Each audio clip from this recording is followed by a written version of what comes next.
Welcome to the Venture Black podcast. I'm Evan Poncelet, the executive director of Venture Black. Today we're joined by Mark Monroe. Mark Monroe is a Seattle-based entrepreneur and venture capitalist known for founding MyUnfold, a tech platform that transformed recruitment and was acquired by Monster in 2016. After a successful exit, he spent 5 years investing in and supporting startups as a venture capitalist. Currently, Mark leads From the Culture, empowering culturally significant startups, and co-founded the Come Up series, which educates and empowers investors. His career spans tech, innovation, investment, financial education, became a key figure in the startup ecosystem, and a dedicated mentor to the next generation of entrepreneurs and investors. Thanks for joining us today, Mark. Thank you for having me. So, could you maybe start us off with sharing the moment you decided to bet on yourself in the first really big way, starting with MyUnfold, and how that journey took? We spoke about it previously at a Black Founders and Funders meeting, but I was Yeah. wondering if you could tell me kind of the moments leading up to that decision and what you had been doing, and then when you took the jump. Yeah. So I was currently serving as Chief Operating Officer for Urban Tech Systems, a Black civil engineering and construction management firm here. And the launch pad for me when it came to the idea of My Unfold was really just we were coming out of the financial crisis, and anybody who was around during that time realizes like the tough times of a lot of folks that lost their jobs, and then essentially the job market had this large influx of folks that were like you saw this like the clash of generations where you had my generation that was looking to step into the marketplace for landing jobs, and then they were competing against folks who had been recently laid off, and essentially it was like this whole conundrum of experience versus new blood, new ideas, and essentially like the question was like how do we really quantify that? How do we how do we validate that so that way we know that we're hiring the right people? And how it really took off for me was, like literally listening to college students, like, after I had finished college. Um, and then on top of that, like, scrolling through your Facebook at the time, and seeing, just the complaints of folks in whom which that you went to college with.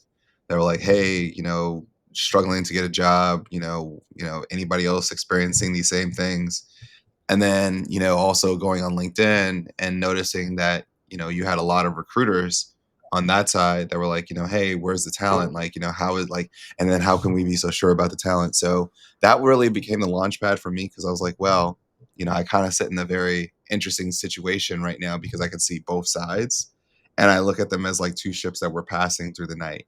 And so I just wanted to create like a beacon light so that way essentially like they could see each other, and literally build a connection.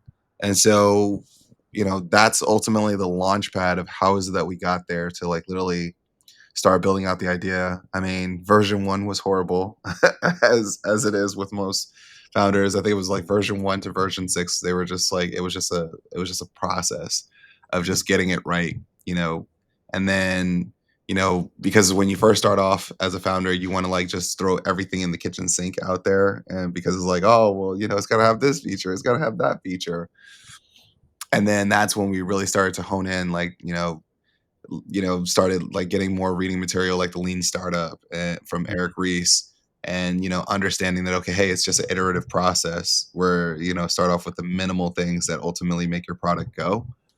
And so once when we did that, that's when really we started to pick up steam, and we just retooled, reshaped, and really like at that point, my unfold just started to go in a like just it was kind of like a blast off moment, and we were just like, oh man, it took us all this time just to get there, but You, that was our you launch pad moment. mentioned we, and so who else was with you on this journey in the early beginnings? Yeah, so I had my co-founders. I had Eugene Kim, I had Alex Diaz, and then at the time I had Jonathan Henson, who's now principal at Amazon, and Alex Diaz has just been able to go on, and he's just a marketing connoisseur. Um, and so, and Eugene was like a marketing student also that was coming out of the University of Washington. So it was a pretty diverse group of folks that were ultimately like starting off and just building something pretty cool. And so, like I said, it was just it was interesting because you got one side that's like thinking pure engineer, Hmm. and you got other guys that are thinking like, okay, hey, like what is the messaging? What does it send to, what does it send to the audience? What is that zero moment of truth? And then there's me that is, more so in the sense of, how will the customer see this? Mhm. Like, our stakeholders that actually will pay to keep the lights on, how will they see it? Um, so yeah, that was a pretty cool process, and really just trying to understand the eves and flows and the delicate balance. Luckily for me, like coming from a civil engineering firm, that where you get to see how engineers think, and then on top of that, coming from the tech space prior, you know, you kind of get an understanding of it, and you're like, okay, well, it's kind of like, okay, hey, like engineers always think about what makes sense, at the Mhm. moment, and then also in the sense of what makes sense for the future. Whereas folks on the business side, they're like, what makes sense now? Right. And so you went out, you developed an MVP, and then maybe you were like, okay, this is a bit much. We got to do more lean startup work with this. And then, so first question I should ask is like, how did you find your co-founders to like join up with you on this? So, Jonathan and I, we knew each other since my days of college. I met my co-founder Eugen, who we really got things up and going. I met him just through playing soccer at UW, and he was getting ready to graduate the next year. And essentially, we were just talking about like some of the pain points that he was experiencing, and it was just like, okay, there was this mesh. And then he had a friend, Alex Diaz, and whom which that he introduced me to, who was like, just all about like telling customer, like focus on customer stories, customer journey. And so Alex came later, but it started off with myself and Eugen. And then essentially I went and asked Jonathan, hey, can you help us build this idea? Because at the time, Amazon wasn't what it was. Mhm. So it was like they were still in that like, okay, that iterative process. And in response is like, I think I joined an advisory board to Amazon for their bar raisers, where they were doing Mhm. the bar raiser for new applicants. And so, it was kind of cool, like like how everything kind of fell into place, because here it is, bar raiser advisory for understanding like what candidates need to be prepared for. And then two of my other co-founders were like actually looking for jobs. Mhm. So it was like, okay, well, let's create something so that way essentially like everybody else doesn't have to experience these pain points. Kind of like a bar raiser for everybody. Like, Exactly. And that's actually what inspired us. Like, we literally created something in which that we would assess the person's hard skills, and on top of that, like we were also experimenting with soft skills. And then essentially at the end of that, then it would ultimately connect you to recruiters that were already looking for those specific skills, and you had already passed the assessment. So essentially it's like it's pretty much okay, hey, like now that you've done this, now you're connected to the jobs that you would probably be applying for.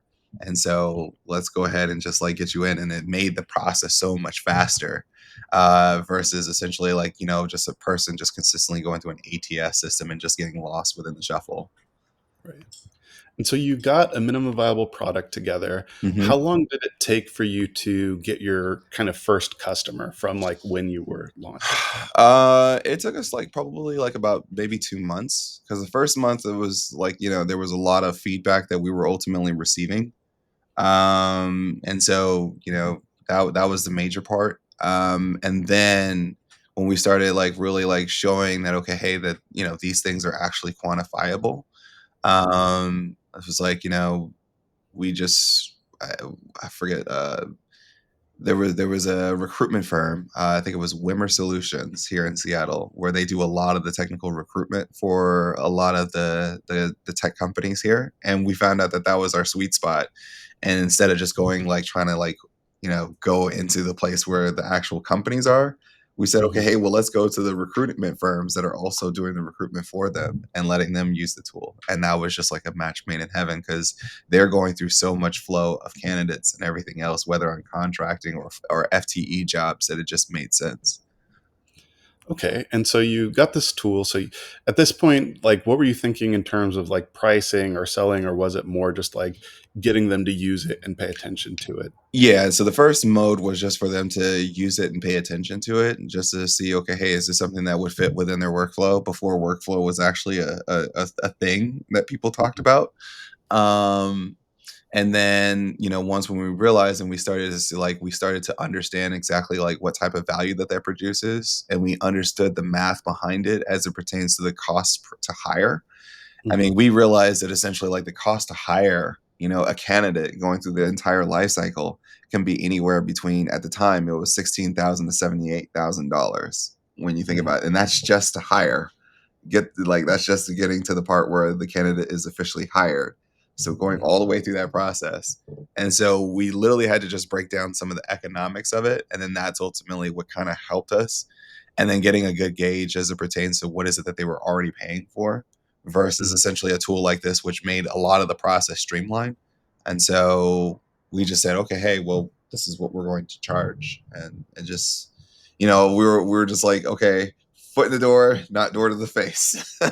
Mhm. So I think that we kind of came in a little bit. I think we kind of like lowballed ourselves at first.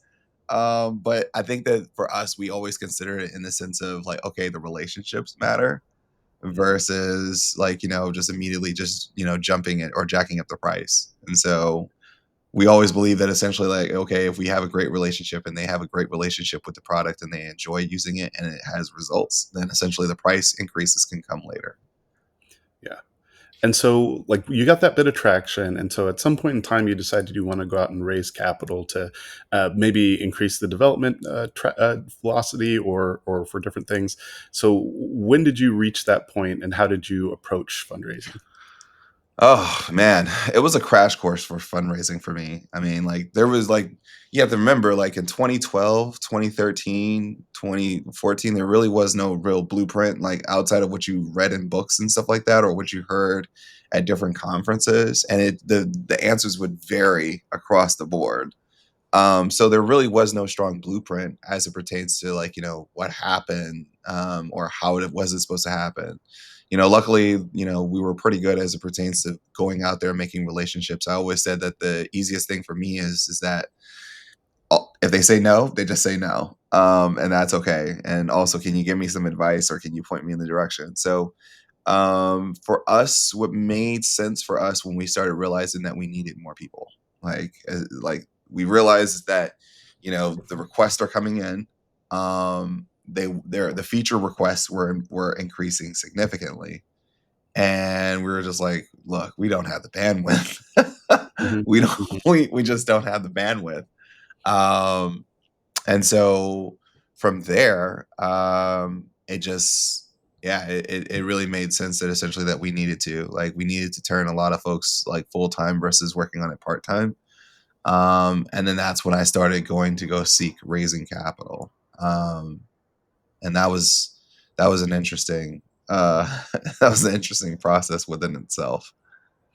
And so, yeah, could you explain more about the process? Yeah, so the process was like, so here's what we went through. We went through angel groups, and I tend to find that, like it put a sour taste in my mouth as it pertains to angel groups, because it was like you just go through all these hoops and everything else. And, all the while that you're going through these hoops, and at the same token, it's like, hey, like you really need to like have that infusion of capital. It's just kind of like it's counter productive. And then we started going to speak with larger firms like the Madronas of the world, the Mavrons of the world, and then of course we went on down to Silicon Valley or San Francisco and going through that arena. And the challenge was that we realized is that here in Seattle it's very risk averse as it Mhm. pertains to like raising capital. It's very slow to raise capital here in Seattle, which is wild to me. Which, Right. when you think about how many millionaires per capita reside in Washington State, but a lot of folks at the time they were very much so focused on real estate and investing. But literally going like I think that we went through like so many different editions of a pitch deck. I think that we probably had like iteration like 54 of our pitch Mhm. deck, um, which was wild within itself. Which also led to like rebranding changes, which I mean, I think that was like going to happen either way. And then of course, like, really like we took pieces of information in which that we gathered from everybody and we said, okay, hey, well, we examined what they said versus essentially like the companies that currently sat within their portfolio. And then we kind of like made a judgment call to say, okay, hey, is what they're saying make sense? One. And then two, are they like outside of just capital? Are they the ones that could lead us towards that pathway towards success or be a part of it? Because one of the things that I realize is that founders should be also interviewing investors just as much as investors are interviewing founders. True story. Um, and so, um, yeah, that was a massive challenge. And then when I got down to San Francisco, it was a whole different thing because, mind you, like you didn't really see many black tech founders, Mhm. during that time frame. You just didn't. And it sucked because you really felt it, like in the sense of, hey, on their side it's like, here's this person that honestly I don't know, I don't have no type of I can't identify with. So essentially it's like, either I look at them as a unicorn or I look at them as like, hey, like a person that I can't understand. And I think that ultimately for me, what made me a little bit lucky is because of the fact of my knowledge within publicly traded markets as an investor. Mhm. And so I was able to understand quickly and how the language goes, which made it easier. The first 10 pitches that I did, though, I sucked. I'm not gonna lie, I was terrible. Um, but but at the same time, I was also like very keen on like, one, how do we tell the story? And then two, you know, showing that there's a path, not the pathway to profitability, but showing that like this is actually something that's viable and that the traction that we have, it's growing. Um, but yeah, I got like 37 no's. We gotta suck to get good, I think, is the main thing. The people who succeed fight through the suck, so. Yeah, you got to. You just got to fight through it. It's look, the no's are inevitable. The no's are inevitable. And I don't think that it was just race that also played a role into it, though that it did have its part. I think it was also the fact that essentially like, okay, hey, it's in a space that also is challenging and sometimes could be somewhat slow to move. Mhm. Um, and so there was a lot of variables that came into play. And then on top of that, it's like, maybe it just wasn't considered sexy enough, though that everybody needs recruitment as they Mhm. grow. So, and then on top of that, like LinkedIn was like, it still wasn't what it was yet, but it was on the rise, but it was really more so for networking, not really for the Mhm. jobs per se at the time. Um, and so yeah, it was just wild. And then I got the best advice from an investor, that which was my only investor actually. And Um, who was that investor? that was Mitch and Frida Kapor of Kapor Capital. And so how did that go? We talked about this a little earlier, but if you could run me through how that Yeah, went. so I'm sitting there in the like I went into pitch and we're literally going through, and mind you, we were a web app at the time. And um it was interesting because I'm sitting there in this meeting and he's like, love the pitch, love it all. He's like, there's just one little problem. And I was like, what's that? He was like, you need to go mobile. And he was like, and you might be very much so sold out on, like all in on this web-based platform, which makes sense. But he was like, if you really want to like increase your massive critical mass number of users, especially like the applicants, which are going to be your data pool, he was like, definitely go mobile. And he was like, if that's something that you want to do, like, call me anytime. I'd be willing to invest. He was like, but I know that this is a hard decision. So I understand that this might be a no. I called him at 3 a.m. in the morning. And I told him, I was like, we're going mobile. And yeah, he wrote us a check. There we go. And there it was. We had our pretty much pre-seed round or a seed round of capital in which that we raised. And What was that amount to get you staffed up? so to get us fully staffed up, it was 750K, which was the check that they wrote. Um, and so yeah, it was pretty much off to the races. I mean, we weren't like some people were also phasing out. Like for example, Jonathan had phased out. So we had some of the founders that were also like, that transitioned into other roles. I mean, of course, they were like working at other jobs and everything else. Some of them working at pre-IPO companies, which they were going to get, you know, fed handsomely versus what is it that we could provide.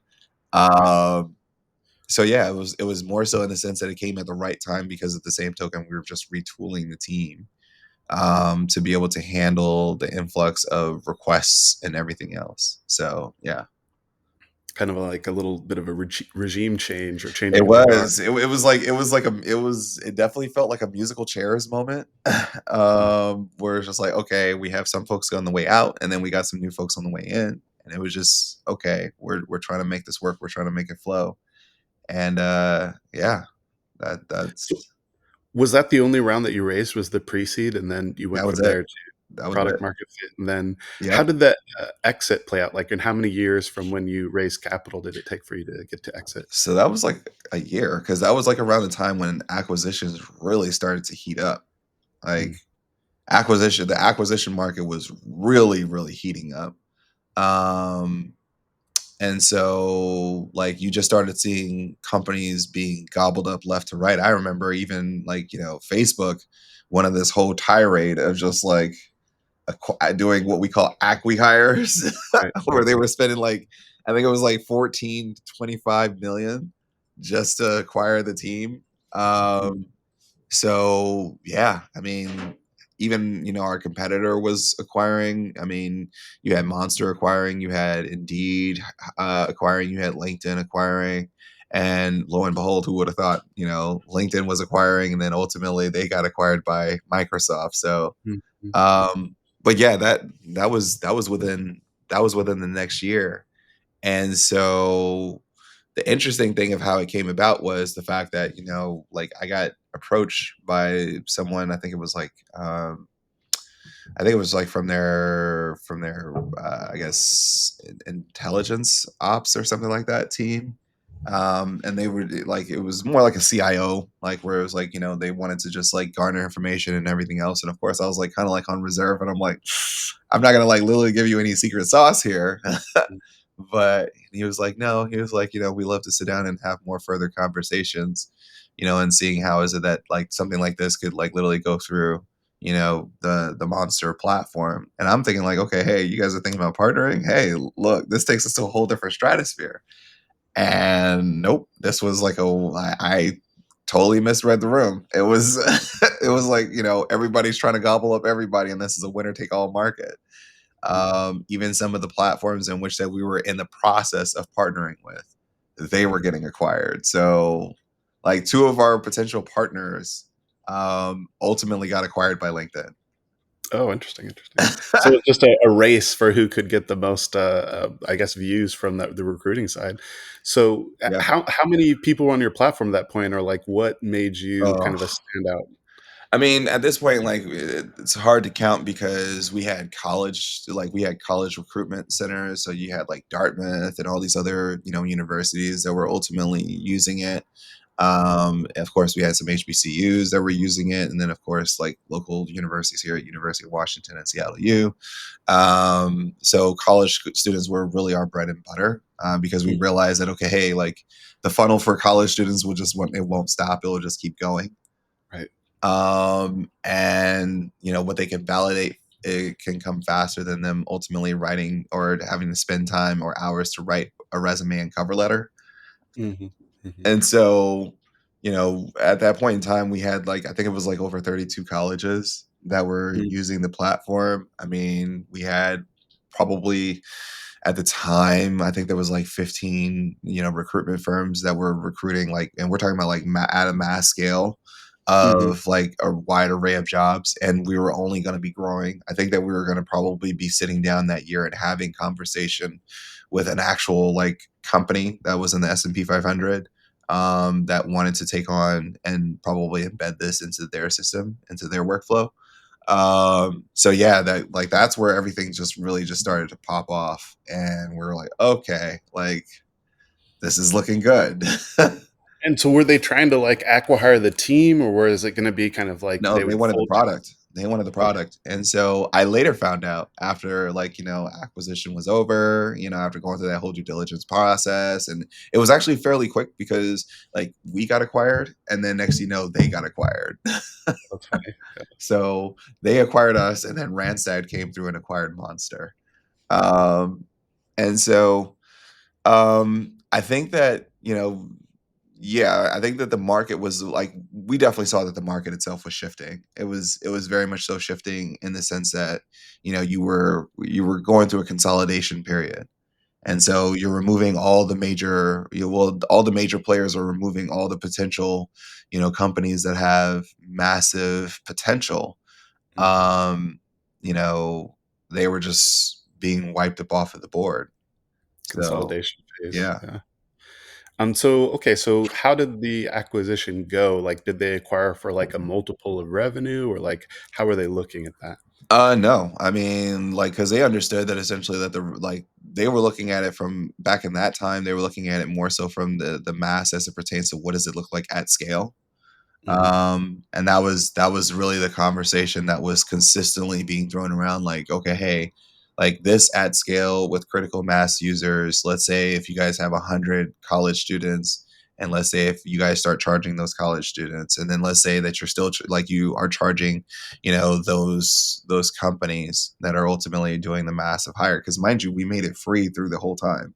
Like, Mhm. the whole time the platform was free. We were actually taking the Facebook model of The like, market okay, share, the yeah. just it was all about market share for us.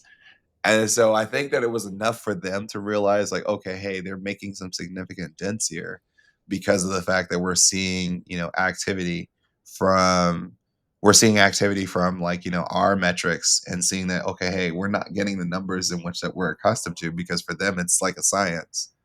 And so when they saw that, they were like, okay, hey, well, we're thinking about it at what does this look like over at scale? And so, and I think they knew something that we didn't, because one of our, one of the companies that we were partnered with was, I think it was Smarter, and they were going to bring some of their assessments into our platform, like for us to partner up with, and they got acquired by LinkedIn. And so and then the other company that we were trying to partner with was lynda.com. They got acquired by LinkedIn. Mm, mm, mm, mm.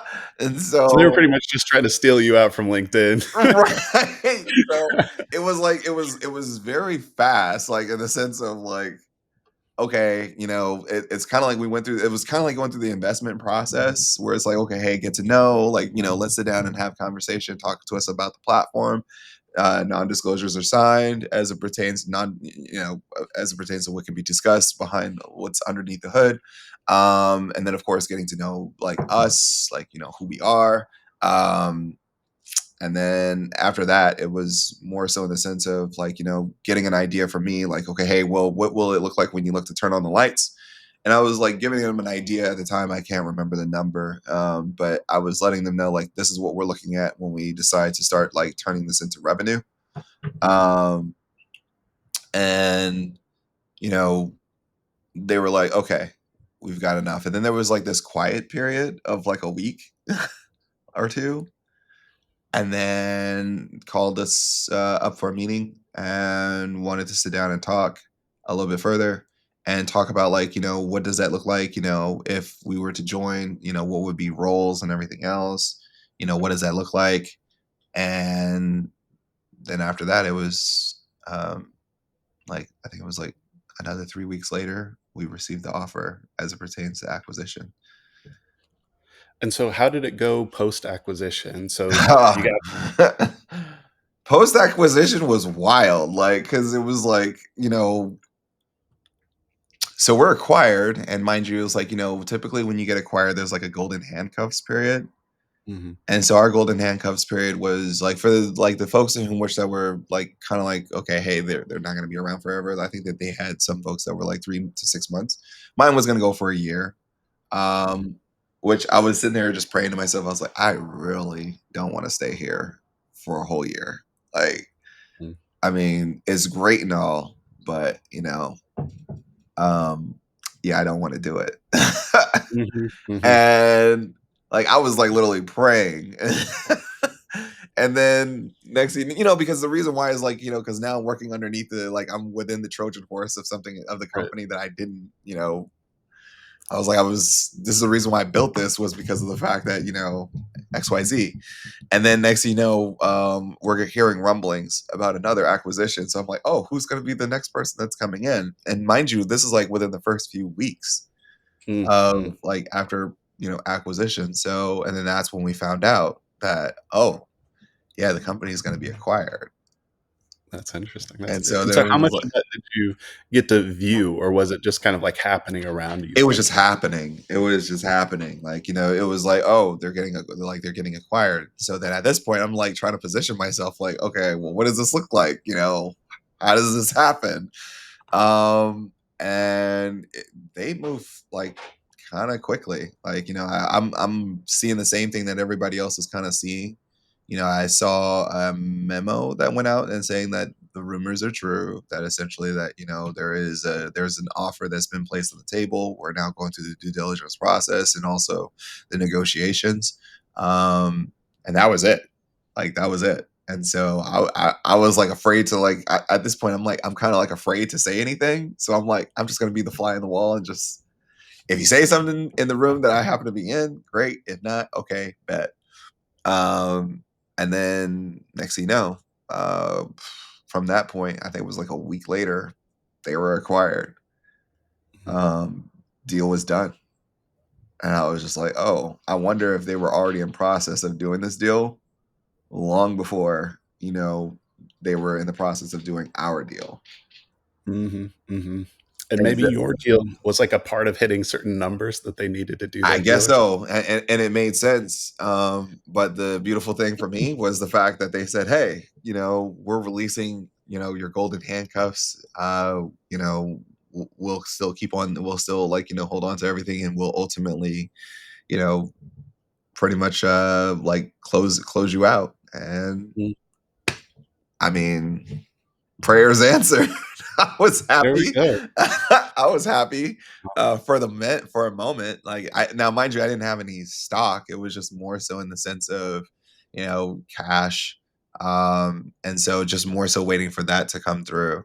Um, just because of the fact that it was like okay, hey, now the acquisition is taking place. Like, does this affect me?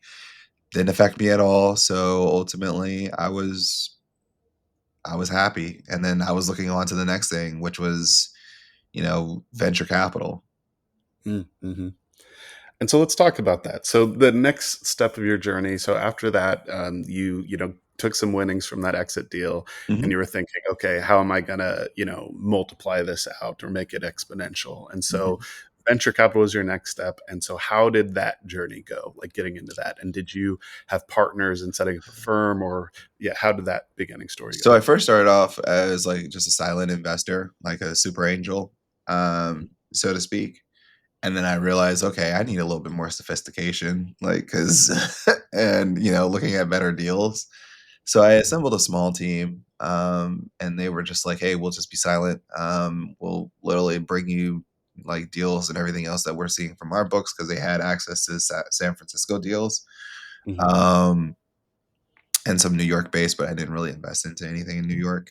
Um, and so like literally, it was more so me kind of like still navigating the ship, but like really with a great deal of help from folks that were giving me advisory and also understanding exactly like how the fund should operate, what should be our objectives. Mhm. Doing a small raise for folks that wanted to participate. So essentially, like now I'm like, okay, I'm actually managing a fund, not just my own funds, but I'm actually managing like other folks who want to invest alongside with me. So that was cool, but it also, of course, like they'll tell you, like, when you're doing that, your bosses are now the LPs in which that you bring Yep. within the structure. Um, and there was a whole world out there that I had to learn like literally overnight.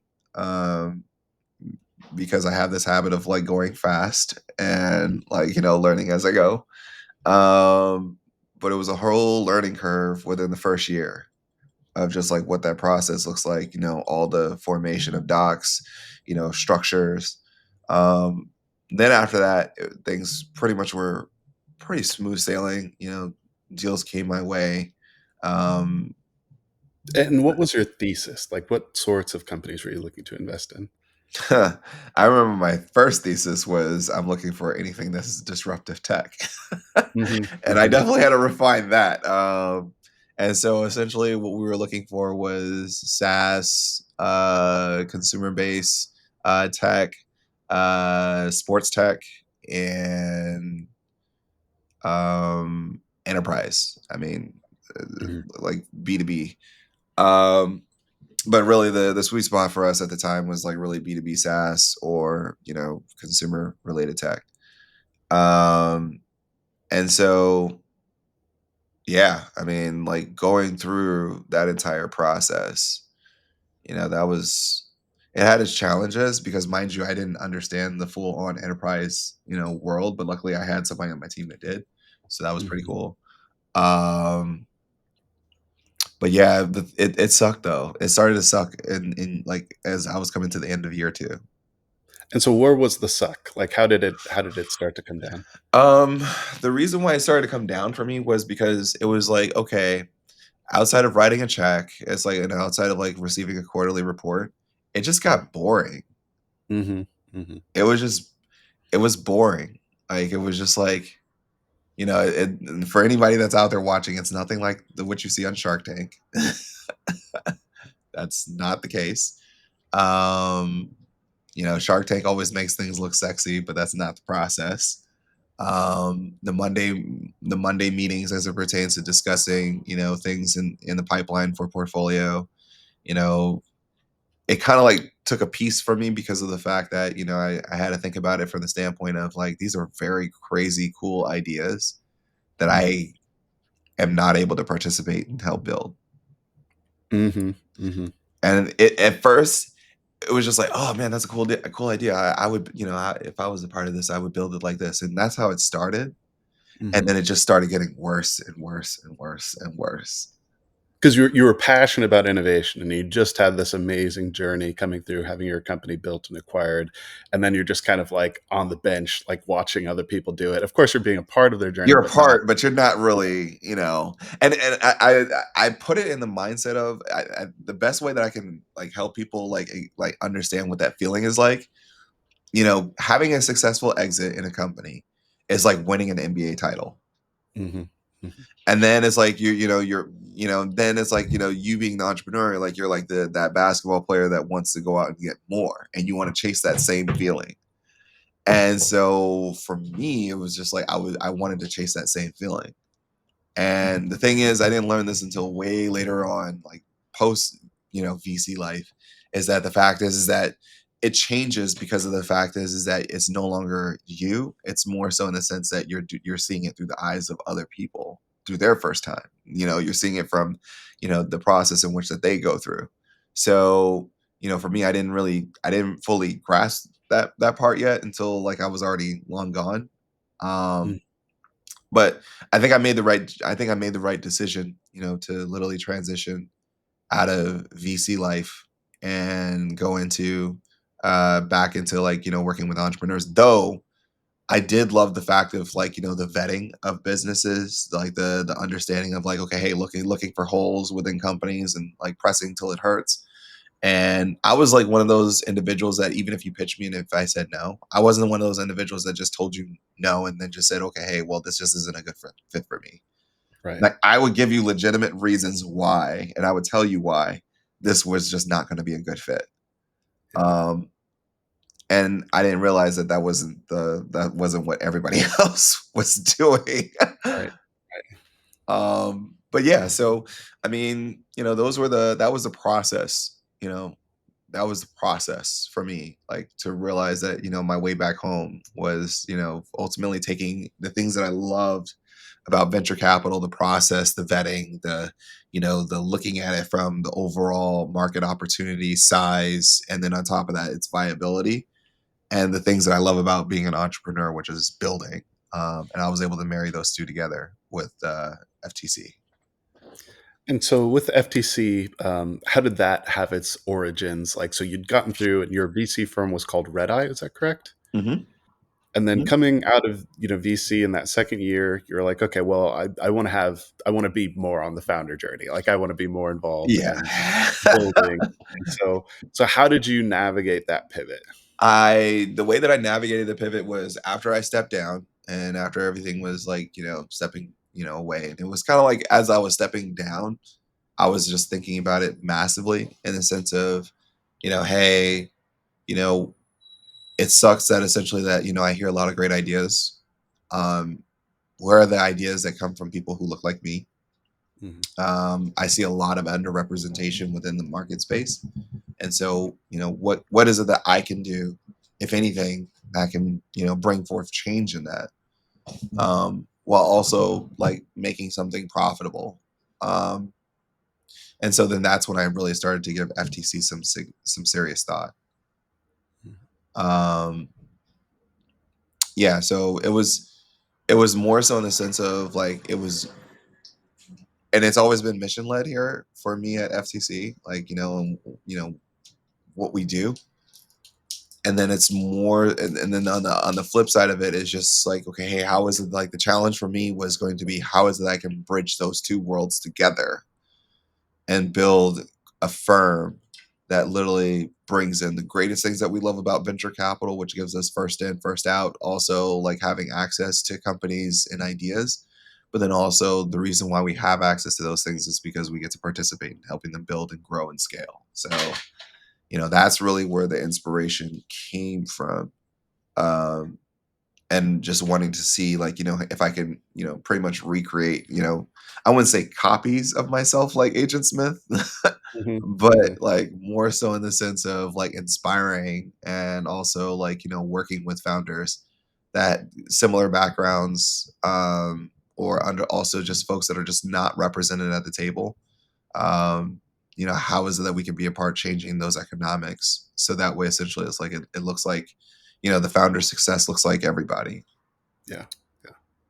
And to that point, what advice would you give Black founders seeking funding in the Pacific Northwest or beyond?